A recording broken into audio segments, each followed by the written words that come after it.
Good evening, folks. This is Mr. Delmater. Today we are going to go to page 2 in our U.S. History notebook, and we are going to label it Monarchs of England, so please do so. Next thing you're going to do is you're going to go into your Google Classroom, and you're going to find Materials and Documents. And you're going to look under Materials and Documents under a title of Concept Maps. When you get to Concept Maps, you are going to look up a 4-branch tree map that looks like this. This is the format. In the corner it says Tree Map 4-branch. So you are going to need this. So let's pause. All right, welcome back.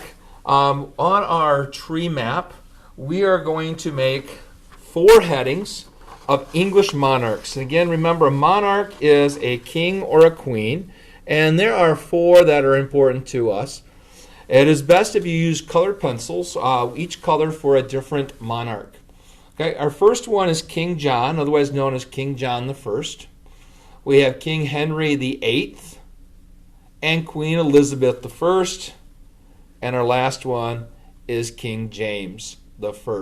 So go ahead and hit pause and write these down. All right, King John is known for 3 things in their history. In the year 1215, King John is going to sign a document called Magna Carta. And Magna Carta is the very first constitution in England.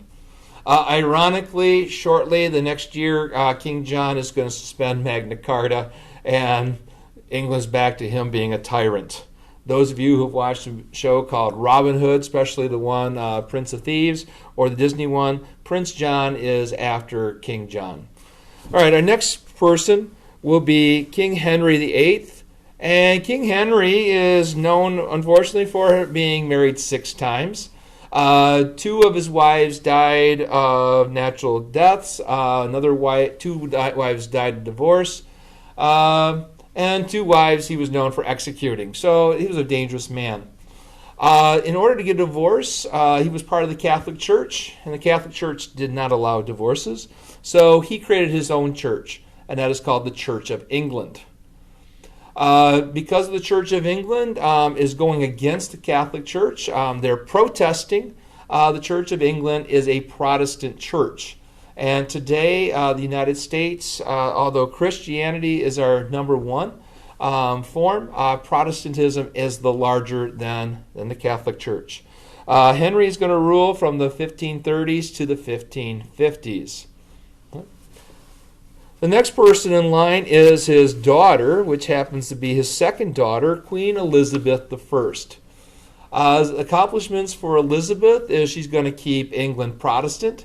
She's actually going to have to arrest her sister, Queen Mary I, because she's Catholic. She's going to change the country from her dad's Protestant to Catholic, and now Elizabeth's going to return it to Protestant. She is going to attempt to have the first colony, English colony, called Roanoke Colony. This would be in today North Carolina. Unfortunately, Roanoke today is called the Lost Colony because after England defeats Spain in the attempt of the Spanish Armada, people from England had not been to Roanoke in 3 years, and when they got back, it was gone. So it's called the Lost Colony. Our last king is King James I. And King James is going to actually create what is today Great Britain. He unifies Scotland, Ireland, and England. We're going to create the first colony called Jamestown, and Jamestown is based on trade. Plymouth colony is his second colony. That's the Pilgrims, and they're based on religious freedom. And contrary to popular belief, although Jamestown started as a tobacco colony, James himself was very anti-tobacco.